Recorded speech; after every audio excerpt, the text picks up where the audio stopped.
Hello बच्चों। बच्चों मैं स्पर्श भाग 2 कक्षा 10वीं की एक नई कविता पढ़ा रही हूँ। कविता का शीर्षक है तोप। कविता पढ़ाने से पहले मैं कविता के बारे में आपको थोड़ा बता देती हूँ।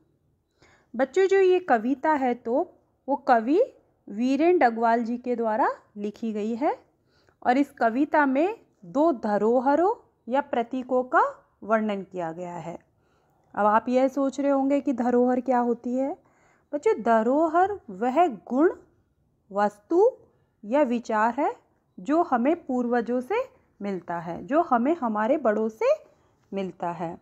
तो कवि इसमें कह रहे हैं कि ईस्ट इंडिया कंपनी जो हमारे देश में व्यापार करने के इरादे से आई थी, लेकिन बाद में उन्होंने हमारे पूरे देश पे कब्जा कर लिया। वह हमारे शासक बन गए और हम उनके गुलाम बन गए। तो कवि कह रहे हैं कि जो धरोहर है वो अच्छी बुरी दोनों ही हो सकती है। जैसे कंपनी बाग, बच्चों क्या है ना, जो ब्रिटिश लोग थे उन्होंने बहुत सारे बाग बगीचे बनाए। तो उनमें से एक बगीचा जो बनवाया था जो कानपुर में है, उसे कंपनी बाग कहते हैं। तो जो कंपनी बाग है वो ब्रिटिश लोगों के द्वारा बनाया गया। तो जो ब्रिटिश लोगों के द्वारा बनाया गया कंपनी बाग एक अच्छी धरोहर है, ठीक है। लेकिन वहीं उसके जो एंट्रेंस पर, जो उसके जो मुहाने पर रखी गई जो तोप है, वह भी विरासत है। पर उसके द्वारा हमारे बहुत से फ्रीडम फाइटर, स्वतंत्रता सेनानी को उससे मारा गया था, ठीक है। अब मैं कविता शुरू करती हूँ, बच्चे सुनिए। कंपनी बाग के मुहाने पर धर रखी गई है यह 1857 की तोप। इसकी होती है बड़ी संभाल, विरासत में मिले कंपनी बाग की तरह, साल में चमकाई जाती है 2 बार। तो बच्चों मैं सबसे पहले आपको शब्दार्थ बता देती हूँ। कंपनी बाग, कंपनी बाग का क्या मतलब है।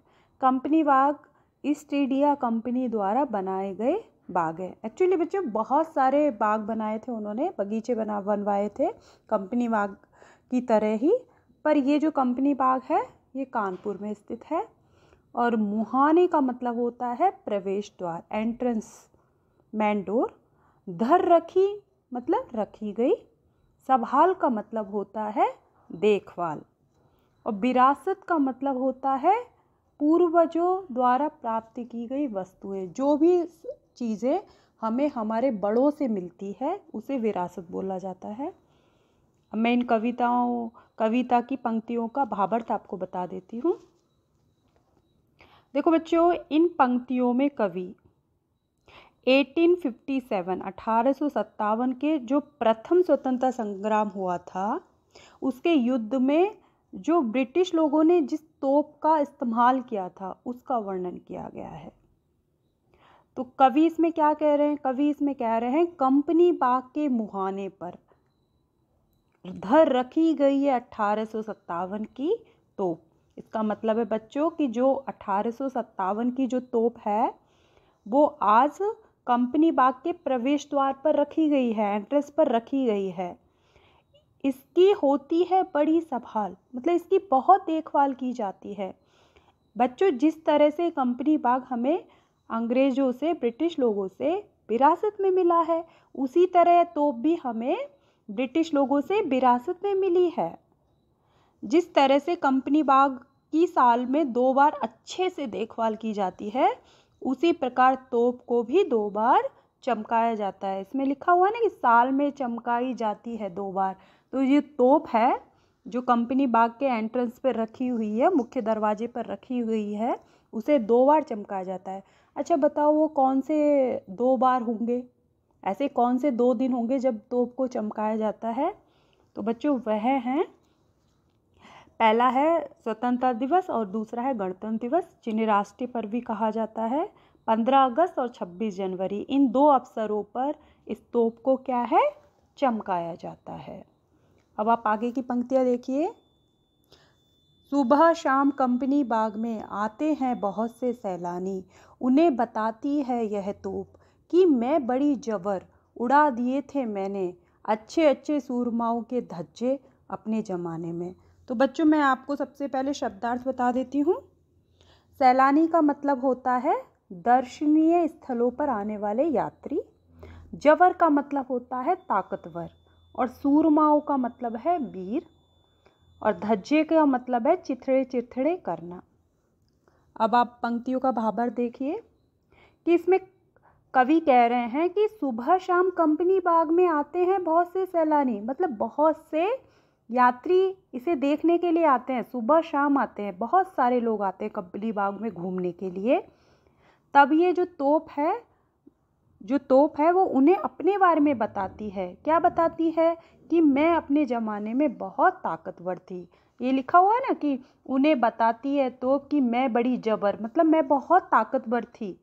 उड़ा दिए थे मैंने अच्छे अच्छे सूरमाओं के धज्जे अपने ज़माने में, मतलब मैंने अच्छे अच्छे वीरों के चिथड़े उड़ा दिए थे। देखो बच्चों, जो 1857 में इस तोप को इस्तेमाल किया गया था, ब्रिटिश लोगों ने इस तोप को यूज़ किया था, तो जो हमारे देश के बहुत सारे फ्रीडम फाइटर जो थे, वीर सैनिक थे, वो इस तोप के द्वारा मारे गए थे।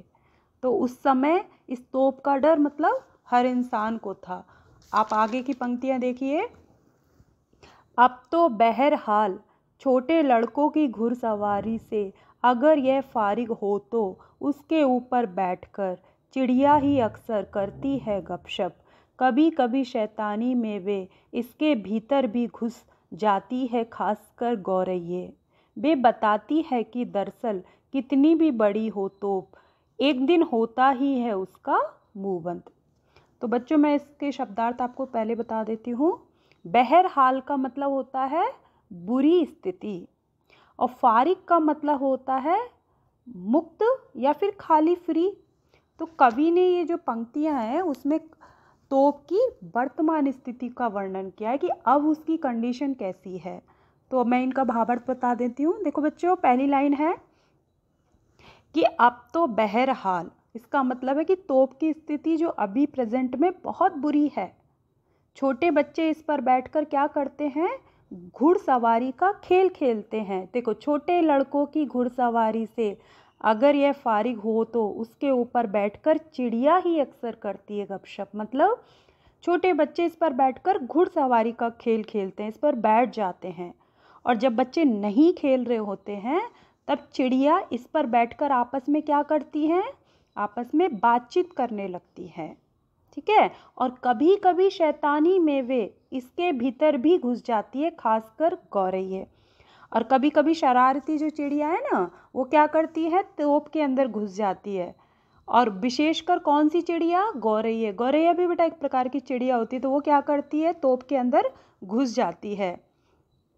और वो छोटी चिड़िया ऐसा कर कर हमें बताना चाहती है कि कोई भी कितना ही शक्तिशाली क्यों ना हो, एक ना एक दिन उसका अंत होता ही है। ये जो लास्ट की लाइन है ना कि बे बताती है दरअसल कितनी भी बड़ी हो तो एक दिन होता है उसका मुंह बंद। कि वो चिड़िया, वो जो गौरैया है, वो जो उसके अंदर बैठ जाती है तोप के अंदर, और वो हमें क्या सिखाती है कि कोई कितना भी शक्तिशाली क्यों ना हो, हर अत्याचारी का एक दिन अंत होता ही है। ठीक है। अब बच्चों, इस कविता से आपने क्या सीखा? एक बार कविता का मैसेज मैं आपको बता देती हूँ, संदेश क्या है वो मैं आपको बता देती हूँ। जो तोप कविता है, इसके माध्यम से कवि हमसे क्या कहना चाहता है, हमें क्या सिखाना चाहता है? तो कवि इसमें सिखाना चाहता है कि हमें अपनी विरासतों को संभाल के रखना चाहिए, उनकी रक्षा करनी चाहिए, और उनसे हमें प्रेरणा लेनी चाहिए।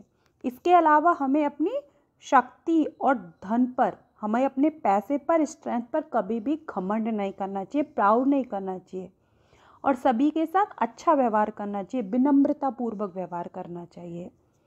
अपनी शक्ति से कभी भी दूसरों पर अत्याचार नहीं करना चाहिए, जैसे तोप ने किया था। कभी तोप ने हमारे बहुत सारे वीरों को मार दिया था ना, लेकिन आज तोप की स्थिति क्या है कि उसका भी मुंह बंद हो गया है।